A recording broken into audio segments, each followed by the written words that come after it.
പെറ്റാൻ ലീഫിലേക്ക് സ്വാഗതം. ഇന്ന് ഒരു പുതിയ വെജിറ്റബിൾ ഞാൻ കൃഷി ചെയ്തു.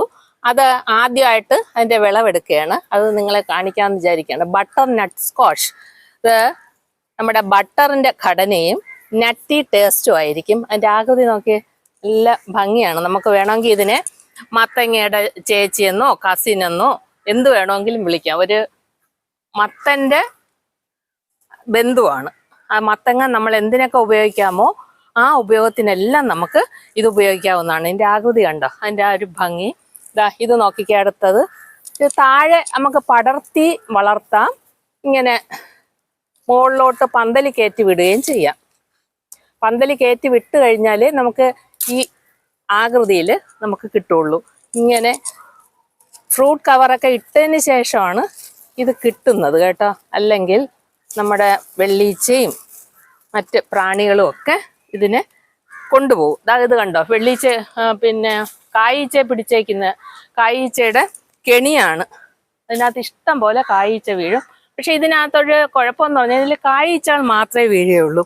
അതേസമയം നമ്മുടെ ഈ മഞ്ഞക്കെണി ഉണ്ടോ, മഞ്ഞക്കെണിയിൽ ബാക്കി എല്ലാ സാധനങ്ങളും വന്ന് പറ്റി പിടിക്കുന്നുണ്ട്. കണ്ടോ, നല്ല കട്ടിയുള്ള പുറന്തോടാണ്.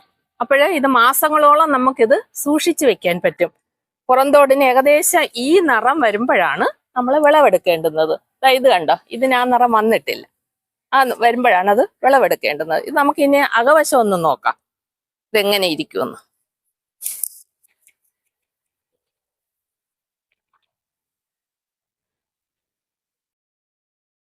കണ്ടോ, മത്തങ്ങയുടെ കാലും കുറച്ചുകൂടെ ഒരു നിറമുണ്ട്.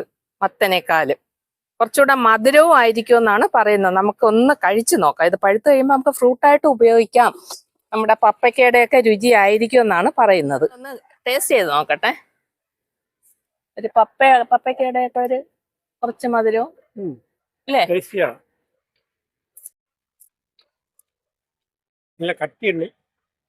കഴിക്കാൻ പറ്റും കേട്ടോ.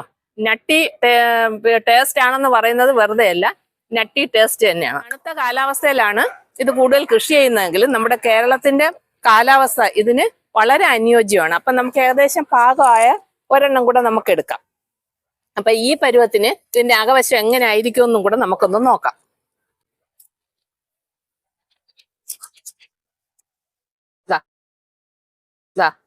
അതായത് അതിന്റെ പുറവശം നല്ല മഞ്ഞ നിറം ആവുമ്പോഴാണ് അതിന്റെ നിറം കൂടി കൂടി വരുന്നത്.